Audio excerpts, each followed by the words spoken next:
Shalom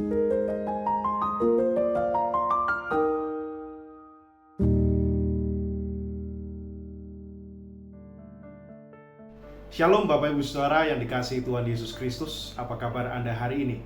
Dimanapun Anda berada, saya berharap Anda selalu dalam keadaan yang baik. Dan sangat senang saya kembali bisa menyapa Anda melalui program Sapaan Gembala GKI Manyar. Saudara dikasihi Tuhan, berbicara soal menangis. Di dalam Alkitab kita bisa melihat ada begitu banyak contoh dari tokoh-tokoh Alkitab yang menangis. Siapa saja, saudara?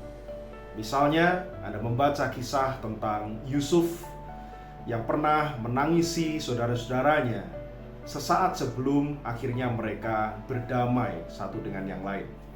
Anda bisa membaca kisahnya dalam Kejadian 50 ayat yang ke-17. Contoh lain, Yeremia dijuluki sebagai nabi yang menangis karena dia meratapi dan dia menangisi kondisi Israel, kondisi Yehuda yang menjauh dari Tuhan.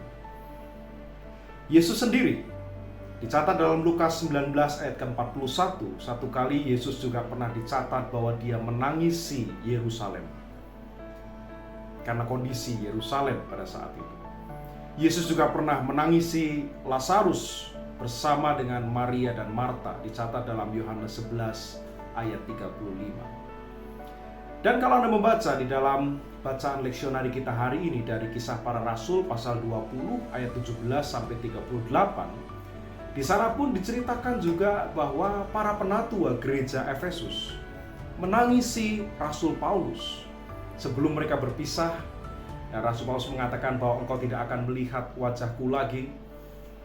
Mereka saling berpelukan, mereka bertangis-tangisan sebelum akhirnya Rasul Paulus pergi berpamitan untuk melanjutkan perjalanannya menuju ke Tirus dan Kaisarea. Anda bisa membacanya dengan detail nanti.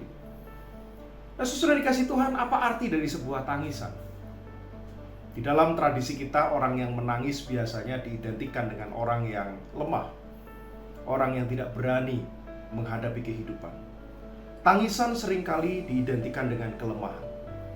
Tetapi saudara ternyata belajar dari tokoh-tokoh Alkitab yang menangis tadi, ternyata kadang tangisan justru bisa menjadi sebuah ekspresi terdalam dari cinta kasih kita kepada sesama kita.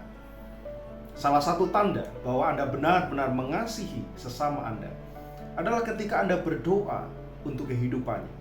Bahkan terkadang juga ketika Anda berdoa untuk mereka, Anda mungkin menitihkan air mata, Anda menangis untuk dia atau mereka di dalam doa-doa Anda.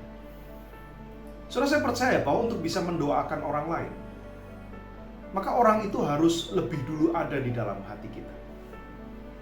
Anak kami berusia 5 tahun, saudara, anak laki-laki. Dia punya banyak sekali teman di sekolah dan di gereja. Dia sangat suka berteman dengan siapa saja. Tetapi dari begitu banyaknya teman, kami tahu sebagai orang tuanya, kami tahu siapa teman-teman terbaiknya. Dari mana kami tahu? Dari nama-nama yang selalu dia sebut di dalam doanya sebelum dia pergi tidur. Kami jadi tahu siapa yang dia pedulikan lebih daripada orang lain.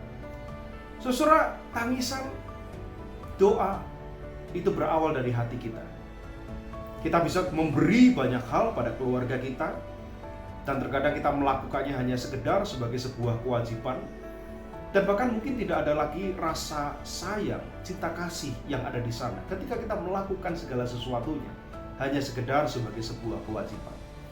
Tetapi saudara, Anda tidak bisa berdoa untuk orang lain tanpa Anda lebih dulu meletakkannya di dalam hati Anda. Anda tidak bisa berdoa untuk orang lain tanpa lebih dulu mengasihi dia.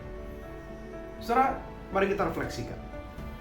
Apakah kita masih menjadi orang tua yang menangis untuk anak-anak kita?